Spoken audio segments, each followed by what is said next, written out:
Hello guys! Hello! Gemini! Welcome dito sa aking channel, Gemini. Alamin natin kung anong messages, vibration, gabay, energy para sa lahat ng Gemini. I hope na makuha mo yung energy, makuha mo yung message para sa linggong ito. Okay? Children, Gemini.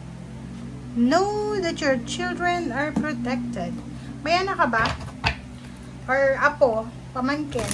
Ang children naman yan is hindi naman yung sinasabi na talagang yung children, pwedeng teacher ka, meron kang concern sa yung mga students, or pwedeng pamangkin, apo, parang ganun. So, yun. Okay, Gaia. Nurturing. Oh! Okay, Gemini, comment down below if you resonated. Yun nga, sabi ko, yung children na to, is either apo mo, anak mo talaga, pamangkin, estudyante. Nurturing, Gaia. So, take care of them, diba? Dito, yung message sa'yo dito ng spiritual helpers mo, sinasabi na, don't worry, your children are protected. But, kahit sabihin naman dito na they are protected, kailangan pa rin nila ng nurturing eh. Diba? Kailangan nila ng tulong ng alaga. Pag-aalaga, proteksyon, pagmamahal. So, sa linggong ito, beware. Maging aware tayo na may mga maliliit na bagay, hindi pala bagay tao, maliliit na individual sa buhay natin, mga batang individual na kailangan ng gabay natin, kailangan natin ng aral, okay? Tayo yung pwedeng promotekta sa kanila, magbigay ng lessons, aral, tama ba yun? Pasensya na sa Tagalog ko. Magbigay sa kanila ng advices, or kung may mga kailangan sila, mental, emotional, or kahit may pera ka, financial, lalo na spiritual na kailangan nila. Kailangan mo yun na itulong sa kanila sa linggong ito. Or pwedeng ikaw anak, ikaw ito, na nangangailangan ng tulong, you're protected, you're guided, but huwag mong sarilinin yung problema na yan. If may parents ka, may kaibigan, kapatid, make sure na mag-reach out ka sa kanila kasi hindi mo dapat pinapasan yung problema mo na yan na mag-isa ka lang. Okay? Okay.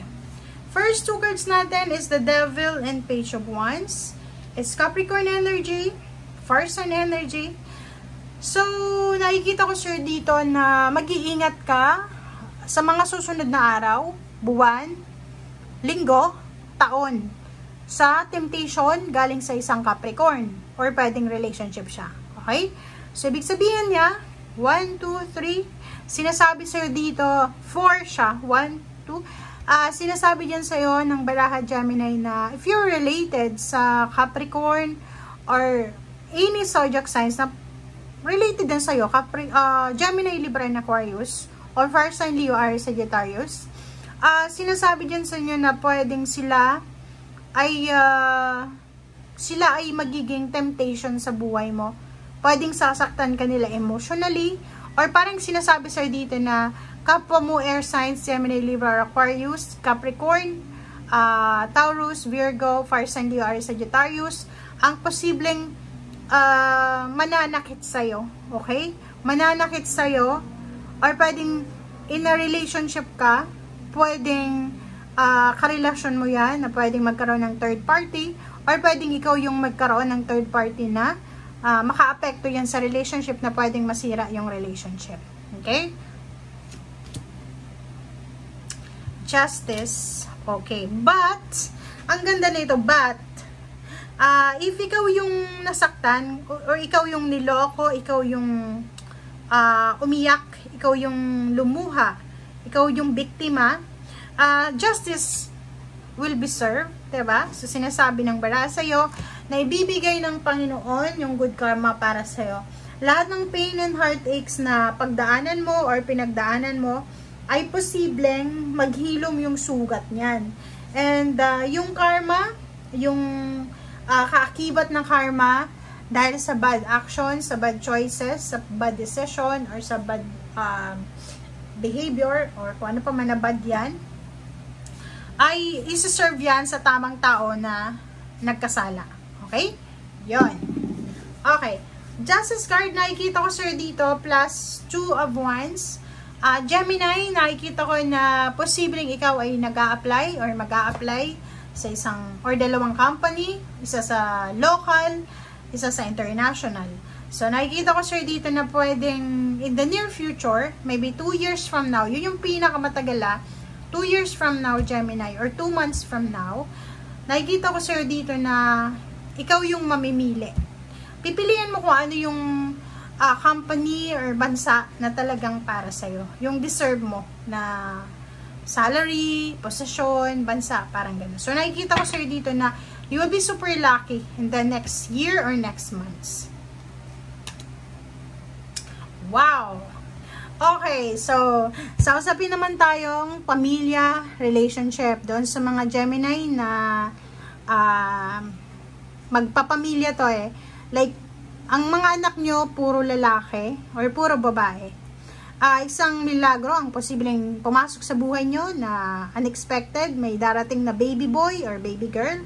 Baby boy sa lahat ng babae yung anak. Baby girl dun sa mga puro lalaki yung anak. Sa health naman, nakikita ko sa'yo dito na you'll be super strong, very strong. And nakikita ko yung relationship mo mas magiging sobrang peaceful. Nakikita ko sa'yo dito na isa sa mga wini-wish mo, physical health, new relationship, intimate relationship, family ties, yung mga pamilya na away ng away, walang peace of mind, ay posibleng magkaayos-ayos kayo. Okay? Isa sa mga unexpected dito is yung parang celebration ng buong pamilya. Meron kayong isa-celebrate, it's either 9 months from now.